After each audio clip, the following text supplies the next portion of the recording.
तो श्रीलंका पर आए संकट की लेटेस्ट अपडेट सबसे पहले आपको दे देते हैं। श्रीलंका के प्रधानमंत्री रानिल विक्रमसिंघे ने इस्तीफा दे दिया है। रानिल विक्रमसिंघे ने ट्वीट कर अपने इस्तीफे का ऐलान किया।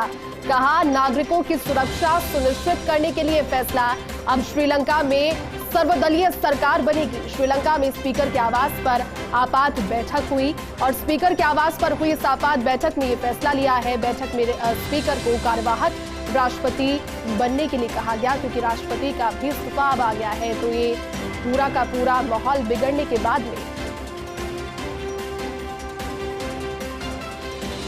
तो अब श्रीलंका में नई सर्वदलीय सरकार। श्रीलंका में स्पीकर के आवास पर आपात बैठक हुई और स्पीकर के आवास पर हुई इस आपात बैठक में फैसला लिया है।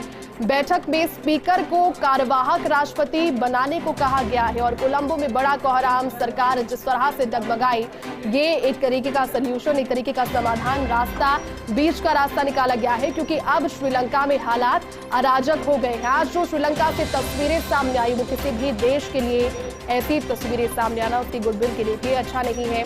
कोलंबो में राष्ट्रपति भवन पर जो धावा बोला गया, कब्जा किया गया, विरोध हुई, बगावत हुई, संकट और संकट के बीच में फंसा हुआ श्रीलंका। लेकिन फिलहाल अब ये सर्वदलीय सरकार जब बनेगी तो उम्मीद यही की जा रही है कि आर्थिक संकट के साथ साथ जो अराजक संकट पैदा हुआ है, अराजकता का जो एक नया स्वरूप श्रीलंका और कोलंबो में तस्वीरें आप देखिए, 3 अलग अलग तस्वीरें। एक बार फिर से श्रीलंका सुलगा, कोलंबो में कोहराम मचा, भीड़ हिंसक हो गई, सड़कों पर उतर आई, संग्राम किया। विरोध, बगावत और संकट के स्वर। तो ये तस्वीरें जो इतिहास में शायद श्रीलंका के पहले ना देखने को मिली हों। लोगों का कहना यही कि पेट्रोल हमारे पास नहीं है, लेकिन उसके बावजूद हम आना चाहते हैं, क्योंकि जिस तरह से देश में हालात बने हुए हैं वो सही नहीं है और इसीलिए एक बार फिर से श्रीलंका सुलगा है। इस दौरान अब सेना भी लगा दी गई है, राष्ट्रपति भवन पर कब्जा हो चुका है।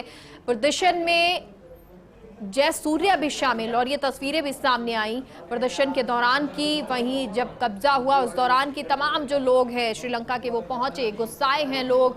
और इस दौरान जब श्रीलंका के राष्ट्रपति भवन में पहुंचे तो उस दौरान की तस्वीरें भी लगातार सामने आती रही। आक्रोश की ये आग श्रीलंका में लगातार जली हुई है।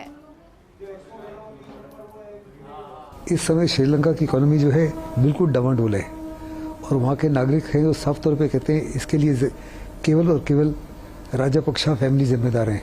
सारी परिवार ने तो रिजाइन कर दिया था, लेकिन गोटबाया को बार बार कहते गो गोटबाया गो, गो गोट, लेकिन उन्होंने लोगों की नहीं सुनी, पावर को क्लिंग कर रहे थे।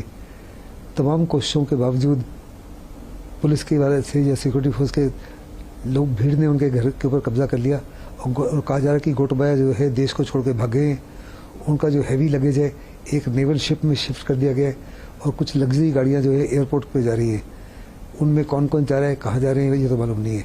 सबक सीखने चाहिए हमारे नेबर्स को, पाकिस्तान को, नेपाल को, बांग्लादेश को, म्यांमार को और बाकी कंट्रीज़ साउथ ईस्ट एशिया में, अफ्रीका में, लैटिन अमेरिका में जो चाइना से बहुत इम्प्रेस्ड है, उनकी लार्जेस्ट से इम्प्रेस्ड है, क्योंकि चाइना उनके साथ इसी माफिक दुर्दशा करेगा जो पाकिस्तान और श्रीलंका के साथ हुआ है।